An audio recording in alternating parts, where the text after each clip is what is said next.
Would you have the courage to look into the eyes of someone who killed his own family in a forgotten city called São Lucílio? 3 people disappeared without a trace. The bricklayer Roberto, his wife Sonia, and little Gabriel.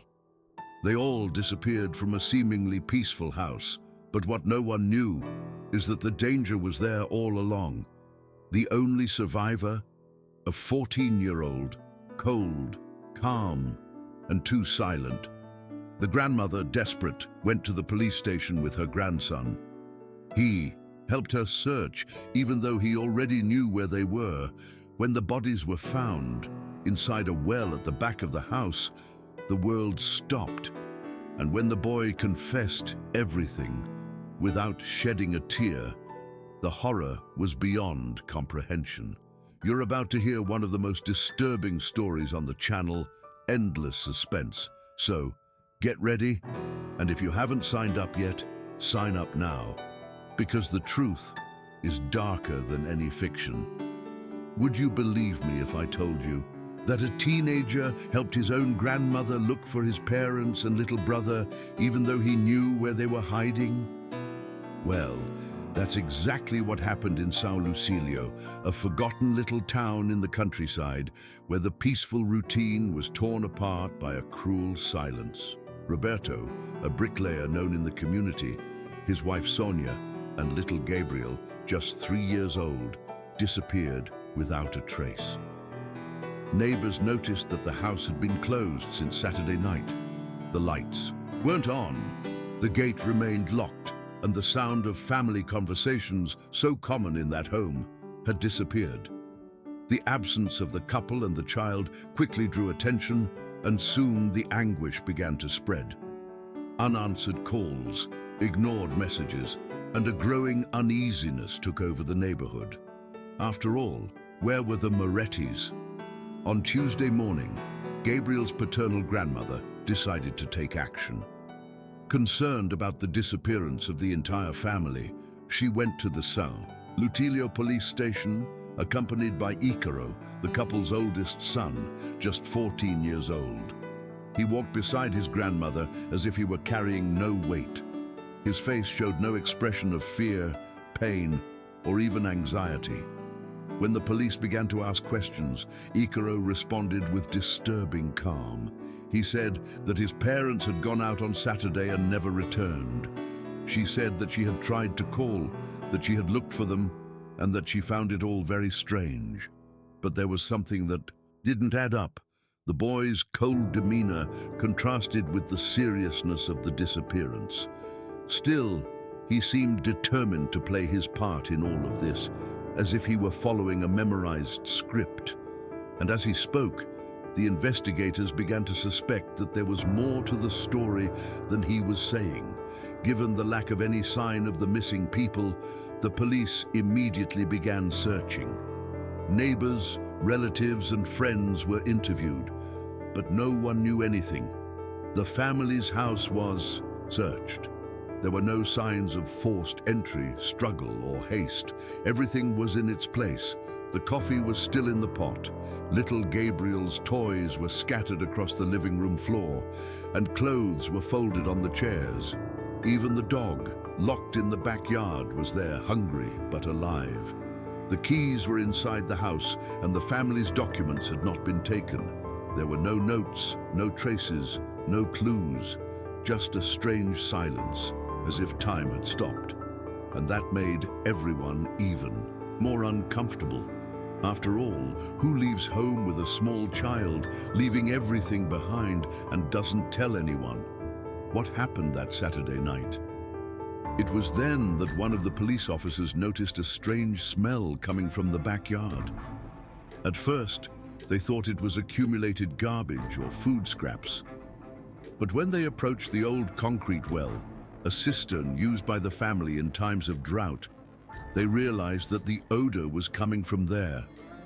The lid was sealed, but something was wrong in the air. They decided to open it.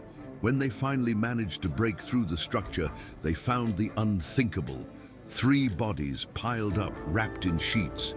The couple and little Gabriel had been there the whole time, just a few meters from the front door. This was no longer a missing person case, it was a crime scene. And what made it all the more chilling was the fact that Icaro knew about it from the beginning. The discovery of the bodies inside the cistern changed the course of the case completely. What had been treated as a disappearance was now being investigated as a triple homicide with concealment of the body. The place where the family was found was symbolic, a deep, cold and damp well used for generations to store water. Now it was being used as a grave. The smell was unbearable, and the state of the bodies already revealed that the deaths had occurred days before.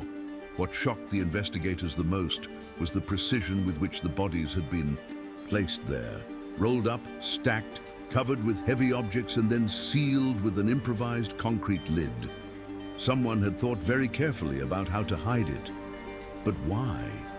Who would have the courage to do that to a 3-year-old child? During the entire task of removing the bodies, Icaro remained at the police station. He had been left there while his grandmother accompanied the police. When he heard about the discovery, he didn't cry, scream, or ask how. He simply lowered his head and crossed his arms. This coldness bothered even the most experienced officers. One of the experts commented that in 20 years of experience, he had never seen such an indifferent reaction to a family tragedy. The complete lack of emotion in this teenager raised an alarm. Was he in shock or hiding something? The officer in charge requested that he be interviewed again, this time with an adult relative present. And that was when the mask began to slip. Icaro's paternal uncle was called to witness the new testimony.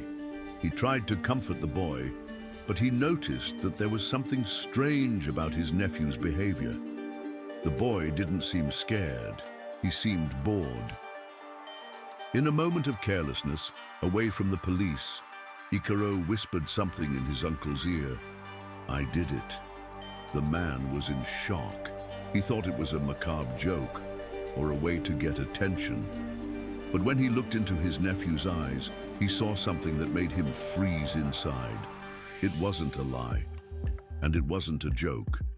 With trembling hands, the uncle alerted the police officer, who immediately ordered the teenager to be questioned by specialized professionals. From that point on, the case would become even darker. During his formal testimony, Icaro confessed to the crime in detail. He told how he waited for dawn to arrive, how he approached his parents' bedroom in silence, and how he carried out each action calmly and methodically. He spoke about the moment he looked at his younger brother sleeping and decided that he couldn't stay either. According to him, he didn't feel angry. He just wanted to solve the problem.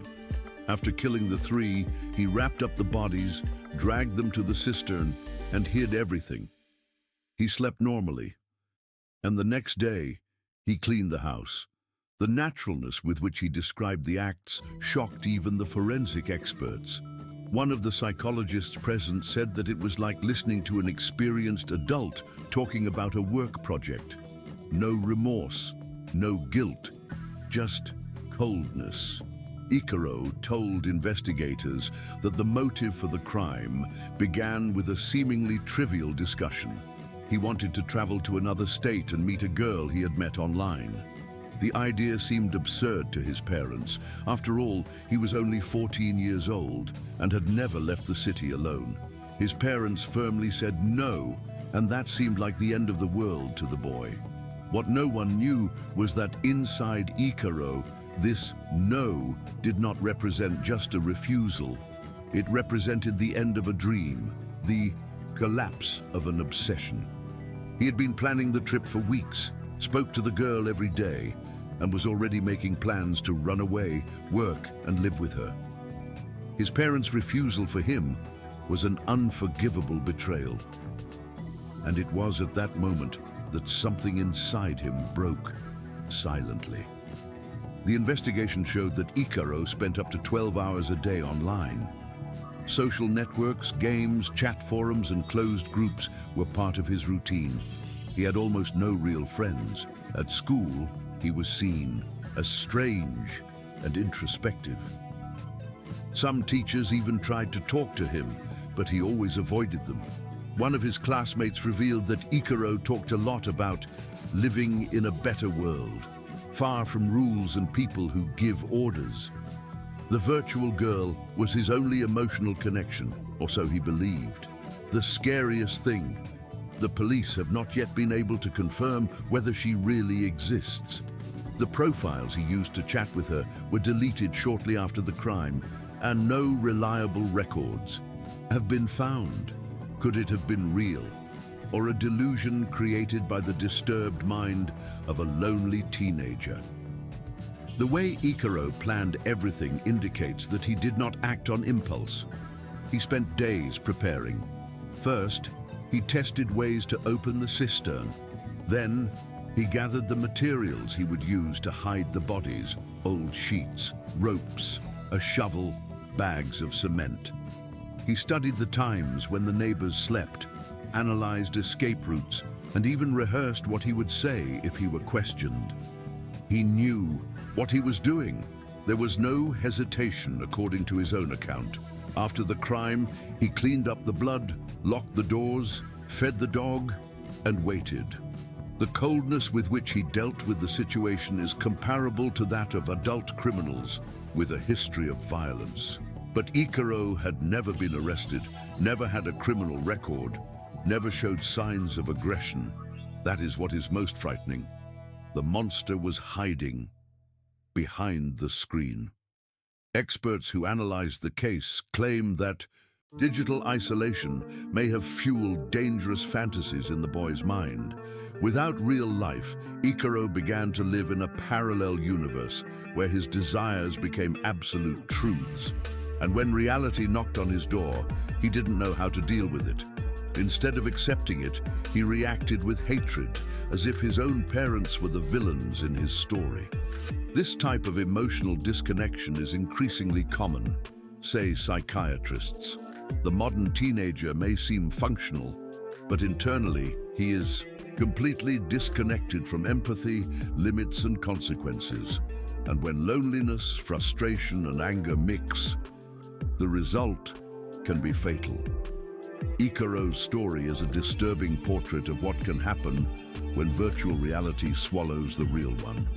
After his confession, Ikaro underwent psychiatric and psychological evaluations. The professionals who treated him reported a common characteristic in all the meetings: a total lack of remorse. The teenager spoke about the crime as if he were describing any task. He did not cry, did not hesitate, and at times even showed a certain impatience with the questions. "I already told you what happened," he repeated.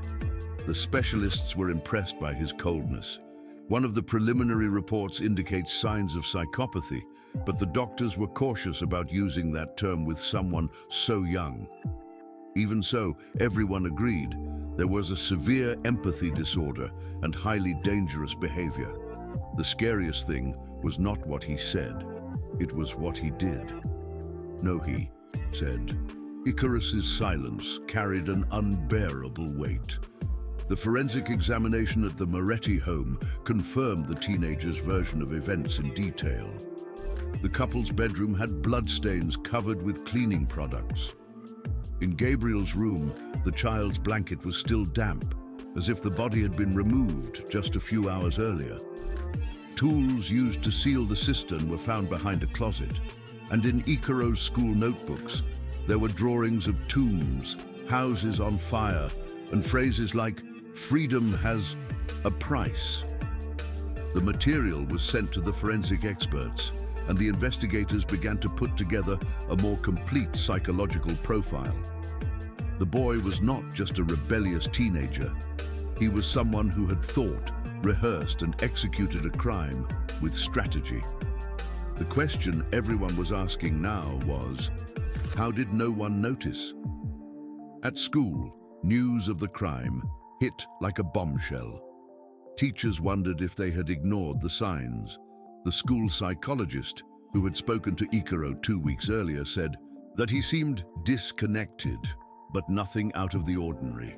Classmates reported that he always stayed in the back of the classroom with headphones on and barely interacted. He was never violent, never fought, but he also never laughed.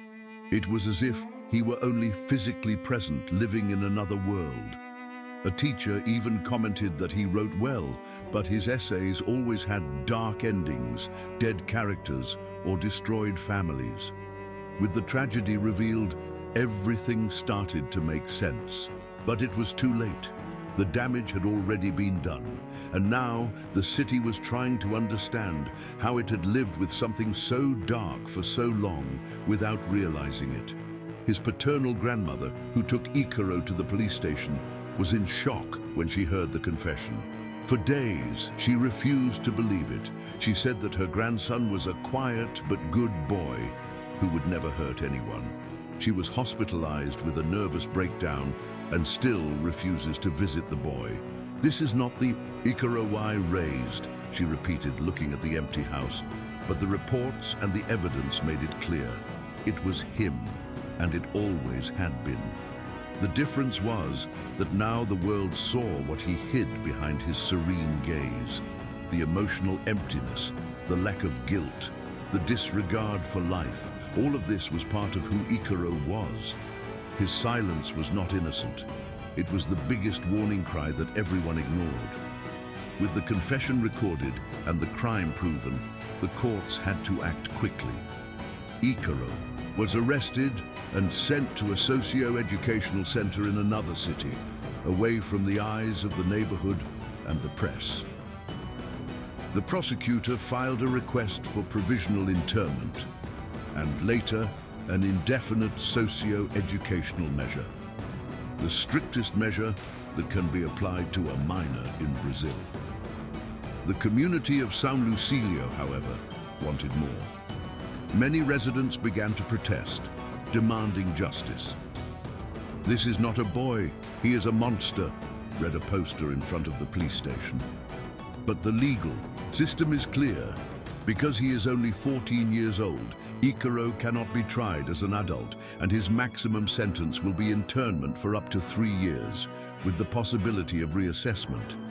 Meanwhile, the public prosecutor's office began collecting psychological, educational, and social reports on the teenager.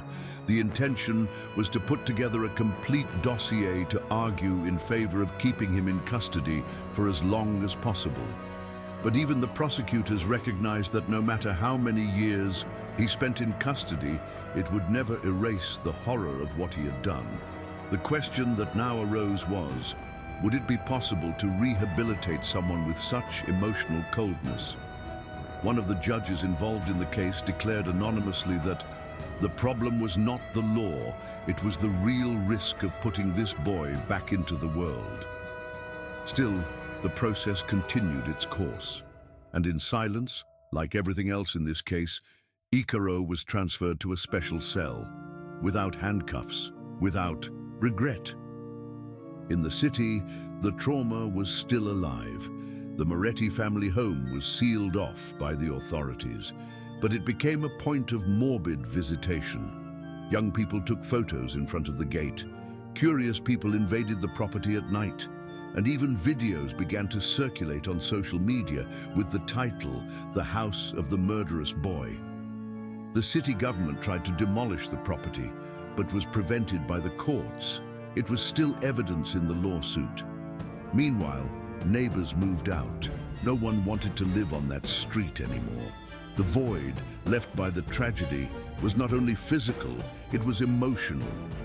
On every corner, someone remembered Gabriel playing with toy cars, Sonia going to the market, Roberto washing the car. And now, all of that had turned to dust because of a simple teenager. The discussion began to take on national proportions.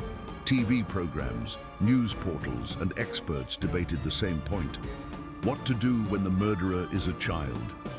The law protects minors, but what about when the minor already understands perfectly well what he's doing? when he commits a crime with calculation, with clear intention, without the influence of third parties. Ikaro's case exposed a wound in the system. The feeling of helplessness spread. Many asked, what if it were my son who had died? Would I accept that the murderer would be back on the streets in 3 years? But behind the clamor for justice, there was something even more disturbing. The certainty that even in prison, Ikaro had already won. He destroyed everything calmly, and now the system is the one that doesn't seem to know what to do. The case of Ikaro does not end with his apprehension. He remains alive in the silent streets of São Lucílio, in the suspicious looks in the locked doors before nightfall. There is something disturbing in knowing that evil can be born inside your home, grow alongside you and only reveal itself when it is too late. It was not a stranger.